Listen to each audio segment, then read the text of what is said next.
Hello students, कैसे हैं आप लोग। आई होप आप लोगों की पढ़ाई बहुत अच्छी चल रही होगी।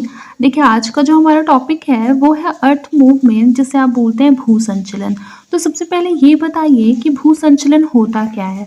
देखिए, समटाइम्स ऐसा होता है, आपको पता होगा कि जो पृथ्वी है हमारी, उसके भीतरी भाग में कुछ ना कुछ प्रकार के क्या होते हैं, संचलन होते हैं, या बोल सकते हैं कि कुछ ना कुछ प्रकार की गति होती है। तो जब गति होती है तो पृथ्वी के जो ऊपर वाले भाग हैं उसमें मान लीजिए पेड़ पौधे होंगे या फिर आपके चट्टान होंगे, वो सभी क्या होंगे, गतिशील होंगे। किस वजह से? पृथ्वी की आंतरिक गति की वजह से। तो इसे आप क्या कह सकते हैं, भू संचलन कह सकते हैं। देखिए, इस चैप्टर में हम लोगों को क्या क्या पढ़ना है, एक बार वो देख लीजिए। सबसे पहले हम लोग उसका इंट्रो पढ़ेंगे, फिर उसके बाद भू संचलन को कितने भागों में बांटा गया है। जैसे यहाँ पर देखिए लिखा है अंतर्जात भू संचलन, और दूसरा लिखा है बहिर्जात भू संचलन। एक को आप बोलते हैं एंडोजेनिक और एक होता है एक्सोजेनिक। ठीक है, ये दोनों आप लोगों को याद रखना है, बहुत ज़्यादा इंपॉर्टेंट है। इसमें हम इनका जो है वो अर्थ जानेंगे और किस वजह से ये, किस रीज़न की वजह से ये उत्पन्न होते हैं, ये जानेंगे। फिर उसके बाद हम आगे बढ़ेंगे।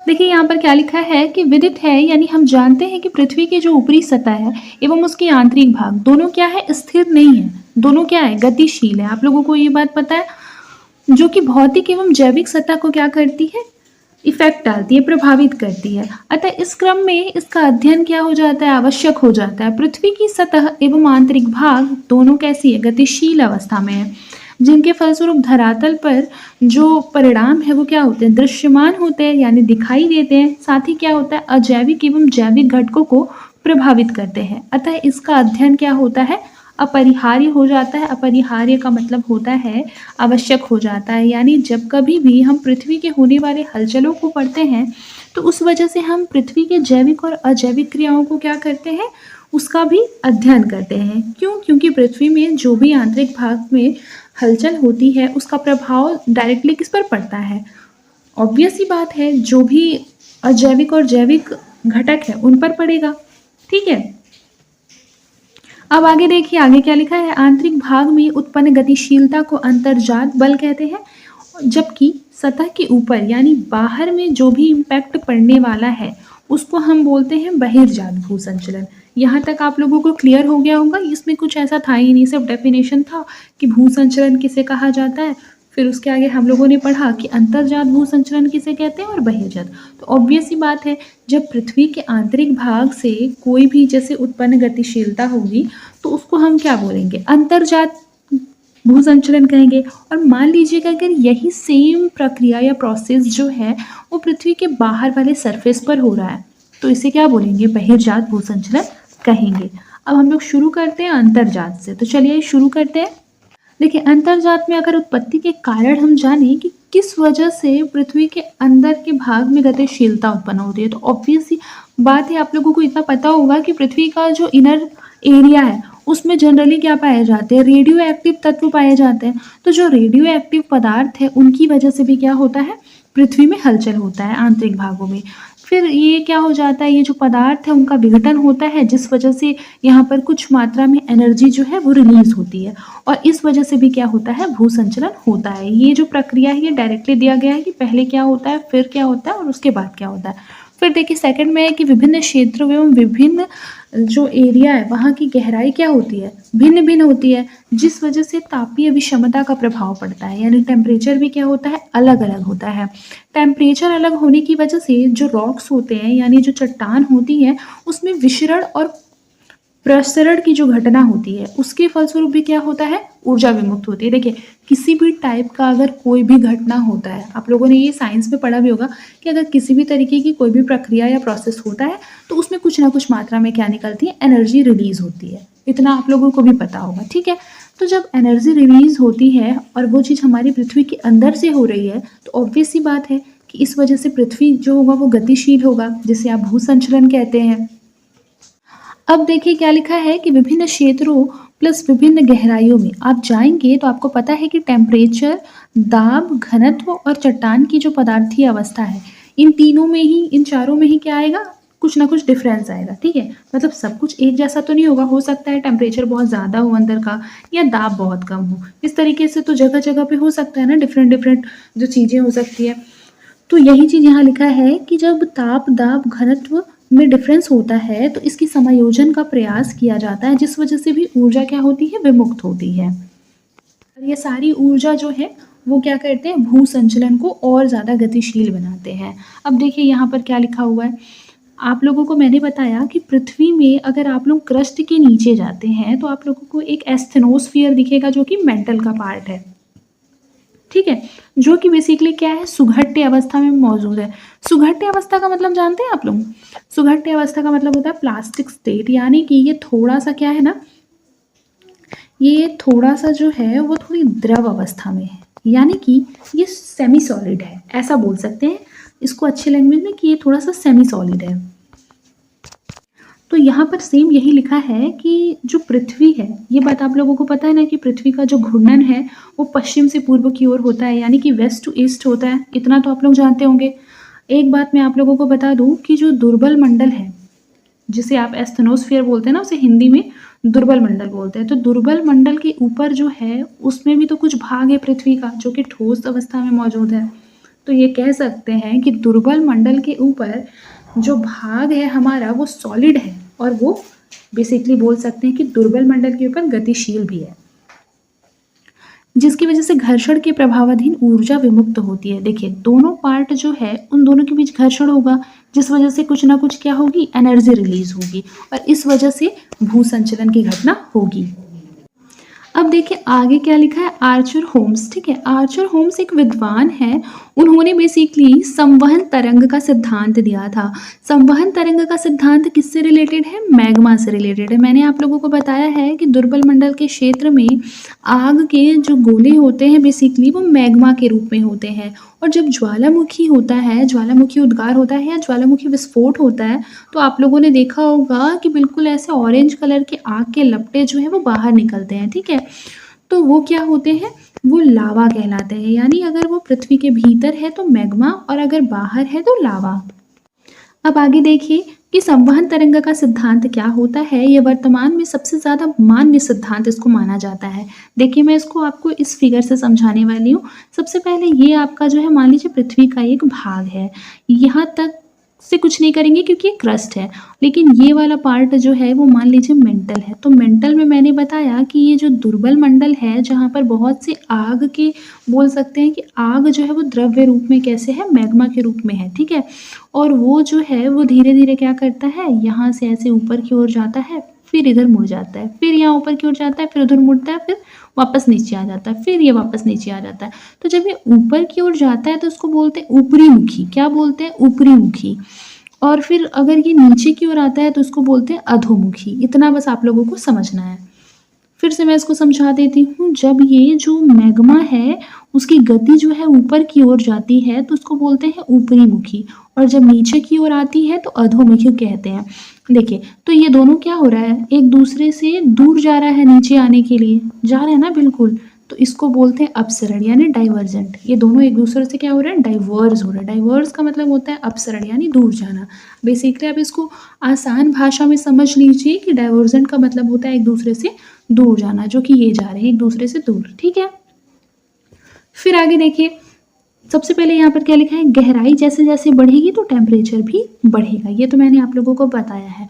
और ये जो है बेसिकली जो ऊपर जा रहा है मैग्मा, ठीक है, मैग्मा की जो यहाँ पर गति हो रही है वो किसके रूप में हो रही है, संवहन तरंग के रूप में हो रही है। जो बात मैंने आपको फिगर से समझाया है सेम टू सेम वहाँ पर ये चीज़ें लिखी हुई हैं। जैसे देखिए लिखा है, अंतर्जात भू संचलन हेतु जो आर्थर होम्स है उन्होंने मैग्मा के संवहन तरंग सिद्धांत का प्रतिपादन किया था। इनके अनुसार आंतरिक भाग के दुर्बल मंडल क्षेत्र से गर्म तथा मैग्मा का ऊपरी मुखी प्रवाह होता है।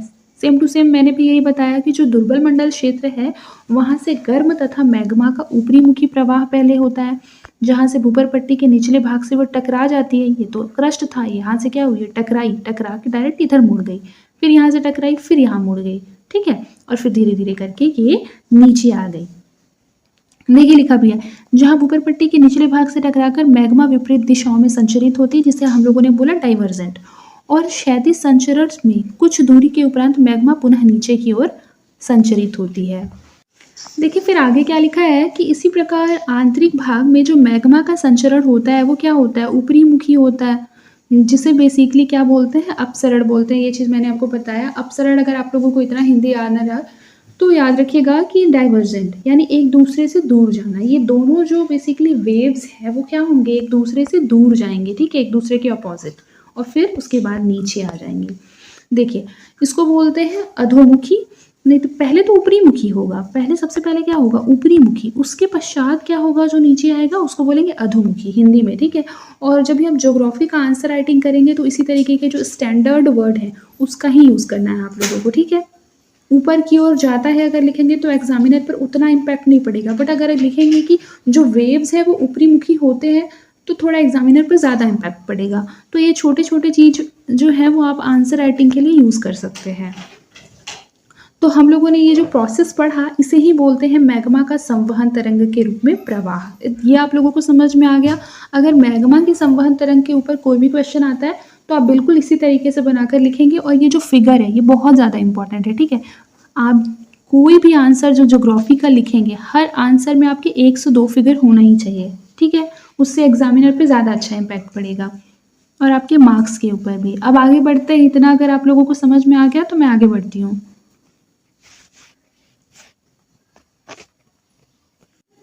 अब आगे देखिए क्या लिखा है कि जो अंतर्जात भू संचलन होता है उसके हेतु उत्तरदायी कारकों में सबसे सबसे ज़्यादा अगर मान्य कारक बताया गया है, जैसे मैंने आपको पहले भी बताया था, जो संवहन तरंग वाला जो सिद्धांत है वो सबसे ज़्यादा मान्यता प्राप्त सिद्धांत है, ठीक है। तो ये किससे होता है, जैसे मान लीजिए पृथ्वी है, पृथ्वी के आंतरिक भाग में कुछ हलचल होता है, कुछ गतिशीलता होती है, उस वजह से ये क्या होता है, संवहन का जो सिद्धांत मैंने आपको बताया वो उसकी वजह से होता है। फिर देखिए आगे, यद्यपि इस सिद्धांत के संदर्भ में आलोचकों का मत है कि मैग्मा का ऊपरी मुखी संचरण तो संभव है लेकिन अधोमुखी संचरण थोड़ा सा भ्रामक है। क्यों भ्रामक है? अच्छा आप बताइए, जैसे मान लीजिए आग के लपटे हैं, आग के लपटे तो कभी भी ऊपर की ओर ही जाते हैं ना, आग के लपटे नीचे की ओर तो जनरली नहीं आते हैं।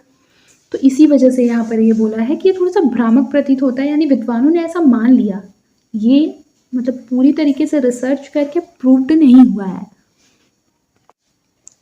अब आगे देखिए लिखा है, उपरोक्त के अतिरिक्त पृथ्वी के शीतल होकर संकुचित होते विभिन्न रासायनिक तत्वों के योग आदि कारणों को भी अंतर्जात भू संचलन हेतु उत्तरदायी कारक माना जाता है। विभिन्न कारकों के सम्मिलित प्रभाव के परिणाम स्वरूप अंतर्जात भू संचलन की उत्पत्ति होती है, जो कि मंद एवं तीव्र दोनों प्रकार से हो सकता है। मतलब जो भू संचलन है ऑब्वियस सी बात है वो मंद गति से यानी धीरे धीरे भी हो सकती है या फिर काफी ज्यादा तीव्र गति से भी हो सकती है। इसके प्रभावाधीन विभिन्न प्रकार के दृश्य भूमियों का क्या होता है, निर्माण होता है, जिसे कि निम्न प्रकार से समझा जा सकता है। यहाँ से आप लोगों का जो है वो बहुत इंपॉर्टेंट टॉपिक शुरू होने वाला है।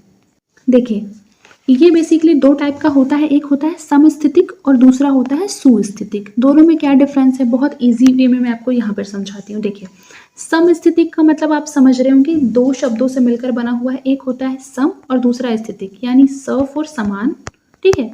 सम यानी का मतलब ही होता है समान और स्थितिक मतलब हो जाता है स्थिति। तो समान स्थिति यानी कि ये जो समस्थितिक की घटना है वो जनरली आपको महाद्वीप पर देखने को मिलेगी। महाद्वीप में आप लोगों ने कहीं पर पर्वत देखे होंगे, कहीं पर पठार देखे होंगे और कहीं पर मैदान देखे होंगे। वो संतुलित अवस्था में है किस कारण से, उसको जानने के लिए आप समस्थितिकी का यूज करते हैं। क्योंकि देखिए घनत्व, ऊंचाई और विस्तार, इन तीनों में डिफरेंस तो होगा, ऑब्वियस सी बात है, लेकिन उसके बावजूद इसमें जो डिफरेंस है या फिर ये किस तरीके से संतुलित अवस्था में है, इसके पीछे का कारण जानने के लिए आप इसका यूज करते हैं। सुस्थितिक क्या होता है, ये महासागरों में पाया जाता है, ठीक है। आप लोगों को इतना मैं बता दूं, आप लोगों को अगर ऐसा फील होता होगा कि जो पर्वत है, पठार है और मैदान है ये केवल और केवल सरफेस एरिया पर होते हैं, ठीक है, या फिर बोल सकते हैं कॉन्टिनेंट्स पे होते हैं, तो ऐसा नहीं है। महासागर के अंदर भी एक अलग दुनिया है, वहाँ पर भी कहीं पर आपको माउंटेन्स दिखाए जाते हैं, कहीं पर आपको मान लीजिए पठार होंगे, कहीं पर आप बोल सकते हैं कि ऐसे ग्राउंड सरफेस एरिया होगा जिसे आप मैदान बोलते हैं। आप लोगों ने कई बार ये वाला क्वेश्चन सुना भी होगा कि समुद्र के नीचे सबसे बड़ा या सबसे ऊंचा पर्वत कौन सा है। क्यों? ऑब्वियस सी बात है कि पहले क्या हो गया कि वहाँ पर मान लीजिए माउंटेन हो गया, ठीक है। अब जल का जो लेवल है यानी वाटर लेवल इतना इंक्रीज हो गया कि वो बेसिकली क्या हो गया, ओशियन में डूब गया। कौन? माउंटेन। तो आप कह सकते हैं कि महासागरों के भीतर भी क्या हो सकते हैं, माउंटेन्स हो सकते हैं, पठार हो सकते हैं, मतलब प्लेट्यू हो सकते हैं और मैदान हो सकते हैं जिसे आप प्लेन्स बोलते हैं। आप लोगों को समझ में आ रहा है? तो आप लोगों को इतना पता है कि कॉन्टिनेंट्स में तो ये इतने ज़्यादा मतलब सुव्यवस्थित अवस्था में नहीं होंगे जितने कि महासागरों में है। ठीक है, महासागरों में संतुलित अवस्था में है, इस वजह से इसे बोलते हैं सुस्थितिकी। इंग्लिश में भी आप लोग नाम देख लेंगे। अब आगे देखिए अंतर्जात भूसंचलन क्या होता है, आइए इसको भी एक बार देख लेते हैं। तो देखिए अंतर्जात भूसंचलन दो टाइप का होता है, एक मंद गति से और एक तीव्र गति से। मंद गति से देखिए इसको बोलते हैं पटल विरूपण, यानी कि इसमें क्या होता है, रूप में परिवर्तन आता है। जब भी जैसे फॉर एग्जाम्पल के लिए रूप में परिवर्तन, जैसे कोई भी घटना मान लीजिए धीरे धीरे हो रही है, ठीक है, तो उससे क्या आएगा, रूप में चेंज आएगा। फिर यहाँ पर अगर तीव्र गति से होगी तो उसके फलस्वरूप कुछ बड़े बड़े घटना होंगे, जैसे मान लीजिए वॉल्केनो आ जाएगा या फिर अर्थक्वेक आ जाएगा, ये सभी तीव्र गति से होते हैं। देखिए यहाँ पर दो जो है वो बहुत इंपॉर्टेंट भूसंचलन के टाइप लिखे हुए, एक है महादेशजनक भूसंचलन और दूसरा है पर्वत निर्माणकारी भूसंचलन।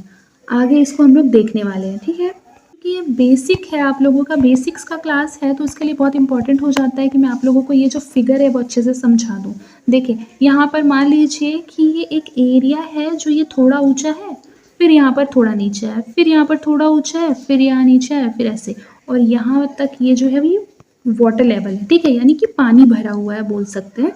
अब आगे देखिए ये जो ऊंचा भाग है ये सरफेस एरिया ही है, लेकिन यह क्या हो गया है, किसी कारणवश ऊपर की ओर उठ गया है, यानी इसको आप बोलते हैं उत्थान, जिसे बोलते हैं ऊपरी मुखी भूसंचलन। कुछ तो यहाँ पर हुआ होगा ना, पृथ्वी के आंतरिक भागों में कुछ ना कुछ गतिशीलता होगी, कुछ संचलन हुआ होगा, ठीक है, उस वजह से ये जो पृथ्वी का भाग है वो थोड़ा ऊपर उठ गया, जिसे आप बोलते हैं उत्थान। फिर किसी वजह से संचलन की वजह से क्या होगा, जो भाग है हमारे सरफेस का वो किसी वजह से धंस गया होगा, जब धंस गया होगा तो वो नीचे चला गया, नीचे चला गया तो उसको आप बोलेंगे अवतलन। फिर देखिए यहाँ पर है, ये क्या है, ये भी ऊंचा ही भाग है, मतलब ये उत्थान ही है एक तरीके से, लेकिन यहाँ पर क्या है, जल में ये डूब गया है। तो ये देखिए इसको आप बोलेंगे निर्गमन, यानी जो पहले पानी में डूबा था या फिर अब बाहर आ गया, मतलब ये पानी में डूबा था लेकिन अब क्या है, ये थोड़ा थोड़ा बाहर आ गया, इस वजह से इसको बोल रहे हैं आप निर्गमन, यानी डूबा हुआ। तो देखिए जितना मैंने अभी आप लोगों को समझाया, जैसे उत्थान समझाया, अवतलन क्या होता है, ऊपरी मुखी भूसंचलन क्या होता है, ठीक है, फिर मैंने बताया निर्गमन क्या होता है। निर्गमन थोड़ा थोड़ा बोल सकते हैं जो परिवर्तित रूप है उत्थान का ही, लेकिन मान लीजिए कि वो बारिश है या फिर मान लीजिए कि समुद्र में अगर कोई भी क्या है कि पर्वत जो है वो दब गई है तो वो धीरे धीरे बाहर आएगी, जब भी पानी का जो लेवल है वो कम होगा तब बाहर आएगी, तो उसको हम निर्गमन नाम देते हैं, ठीक है। निमज्जन, निमज्जन वह भाग जो कि बेसिकली अवतलन का ही पार्ट है लेकिन वहां पर पानी भर गया है, ठीक है, तो वो हमारा क्या कहलाएगी, निमज्जन कहलाएगी।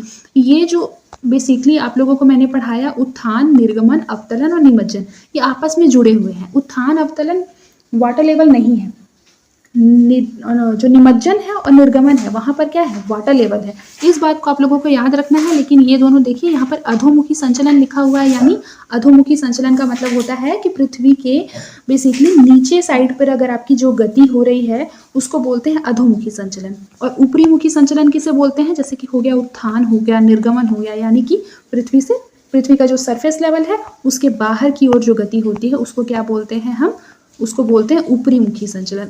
अधोमुखी ऊपरी मुखी समझ में आ गया होगा अब आप लोगों को। अब आगे बढ़ते हैं। अब देखिए जितना मैंने आप लोगों को फिगर से समझाया है, मैंने पहले ही बताया ज्योग्राफी में फिगर बहुत ज़्यादा इंपॉर्टेंट है, किसी भी तरीके का आंसर राइटिंग करेंगे 1 से 2 फिगर आप लोगों को बनाना है। तो जब मैंने फिगर से सारा जो कॉन्सेप्ट था वो समझा दिया है, तो अब बस हम लोग क्या कर लेते हैं, एक बार जो थ्योरी है उसको एक बार पढ़ लेते हैं, ठीक है, क्योंकि कंटेंट आपको यहीं से मिलेगा आंसर राइटिंग के लिए। अब देखिए लिखा है कि पृथ्वी के आंतरिक भाग में उत्पन्न भू संचलन को अंतर्जात भू संचलन कहते हैं। ये मैंने 10 बार पढ़ा दिया है, किस वजह से बोलते हैं, कैसे बोलते हैं, ड्राइंग भी बनाकर पूरा बताया है। आगे बढ़िए, देखिए लिखा है जिसकी उत्पत्ति हेतु निम्नलिखित कारक उत्तरदायी है। फर्स्ट, पृथ्वी अपनी धुरी पर पश्चिम से पूरब की ओर घूमती है, ये बात तो बहुत यूनिवर्सल फैक्ट है, आप लोगों को पता भी होगा। जहाँ पर सुघट्य अवस्था वाले दुर्बल मंडल एवं ठोस प्लेट के मध्य क्या होते हैं, घर्षण होते हैं। मैंने एक बात आप लोगों को बताया कि जो पृथ्वी है वो 3 पार्ट में डिवाइड अप कर दीजिए, फर्स्ट क्रस्ट हो जाएगा, सेकंड मेंटल हो जाएगा और थर्ड कोर हो जाएगा। तो जो क्रस्ट है हम लोगों का एक तरीके से बोल सकते हैं सॉलिड है। मैंने बताया कि जो मेंटल है वहाँ एक एस्थनोस्फियर नाम की एक पट्टी है जहाँ बेसिकली मैग्मा भरा हुआ है, ठीक है। तो मैग्मा के ऊपर क्रस्ट हमारी क्या हो रही है, तैर रही है। क्या हो रही है, तैर रही है। तो मैग्मा वाला जो एरिया है यानी मेंटल, मेंटल और क्रस्ट के बीच में फ्रिक्शन होगा। फ्रिक्शन होने की वजह से वहां से कुछ ना कुछ एनर्जी निकलेगी। ऑब्वियस सी बात है, जब भी फ्रिक्शन होता है तो क्या होती है, एनर्जी रिलीज होती है कि नहीं होती है, होती है। तो बिल्कुल वैसे ही यहाँ से भी एनर्जी क्या होगी, रिलीज होगी, जिसकी वजह से क्या होगा, अंतर्जात भू संचलन की उत्पत्ति होगी, यानी कि पृथ्वी के आंतर में लगने वाले जो बल होगी उसकी क्या होगी, उत्पत्ति होगी। अब आगे बढ़िए, आगे क्या लिखा हुआ है कि अंतर्जात भू संचलन को गति के आधार पर मंद गति भू संचलन और तीव्र गति भू संचलन के प्रकारों में वर्गीकृत किया जाता है। मैंने ये वाला आप लोगों को पढ़ा दिया है। आगे देखिए, लिखा है कि जहां तीव्र गति अथवा आकस्मिक भू संचलन के परिणाम स्वरूप ज्वालामुखी उद्गार होगा, भूकंप की घटना होगी। जैसे मान लीजिए कोई भी चीज एक बार की आ रहा है, यानी कि बोल सकते हैं बहुत ही कम समय में बहुत तीव्र गति से आ रहा है। जैसे मान लीजिए ज्वालामुखी, ज्वालामुखी जब फूटता है तो वो धीरे धीरे थोड़ी फूटता है, वो डायरेक्टली फूट जाता है। जैसे मान लीजिए भूकंप आ रहा है तो वो धीरे से थोड़ी आएगा, वो बस आ जाता है, ठीक है। किस वजह से, क्योंकि घटनाएं संचलन की मतलब पृथ्वी में जो गति है वो तीव्र अवस्था में होती है और बहुत तेजी से हो जाती है। इस वजह से इसको आप बोल सकते हैं कि तीव्र गति से होने वाली घटनाओं में ज्वालामुखी और भूकंप आती है, ठीक है। अब मंद गति वाला देख लेते हैं। मंद गति से भी तो कुछ ना कुछ इम्पैक्ट पड़ता होगा। क्या इम्पैक्ट पड़ता है, आइए देखिए मंद गति भू संचलन को पटल विरूपण भू संचलन कहते हैं। नाम दोनों याद होना चाहिए, समटाइम्स क्वेश्चंस में पटल विरूपण आ जाएगा और आप लोगों को पता नहीं रहेगा कि मंद गति भू संचलन का ही ये दूसरा नाम है। नाम याद रखना बहुत इंपॉर्टेंट है, ठीक है। नहीं तो एग्जाम हॉल में आप जो है वो क्वेश्चन ही समझ नहीं पाएंगे, फिर आपका क्वेश्चन रॉन्ग हो जाएगा। दोनों नाम याद करना है, इसलिए नोट कर लीजिए। आगे देखिए, जो कि ऐसा भू संचलन है जिसके प्रभावाधीन यानी कि उसके प्रभाव से क्या होता है, भूपटल की भौतिक विशेषताओं में परिवर्तन होता है। पटल विरूपण भू संचलन को बेसिकली क्या बोलते हैं, उसमें बल की दिशा के आधार पर महादेशजनक और पर्वत निर्माणकारी भू संचलन होता है। किस वजह से, बल के आधार पर। बल अगर ज्यादा तेजी से लगेगा तो अलग तरीके से कोई भी चीज परिवर्तित होगा, बल अगर धीरे से लगेगा तो बहुत तेजी से परिवर्तन होगा, ठीक। देखिए, तो फिर हम लोगों ने इतना जो है वो कंप्लीट कर लिया है। इसके आगे जो हम लोगों को पढ़ना है वो पढ़ना है उत्थान या फिर ऊपरीमुखी संचलन या फिर अधोमुखी भू संचलन, ठीक है। यहाँ तक से हम लोग जो है वो कल की क्लास में पढ़ेंगे। आई होप कि आप लोग इतना जो है वो रिवाइज करके रखेंगे। आज के लिए बस इतना ही, मिलते हैं नेक्स्ट क्लास में। तब तक के लिए अपना ख्याल रखें और मन लगाकर पढ़ाई करते रहें।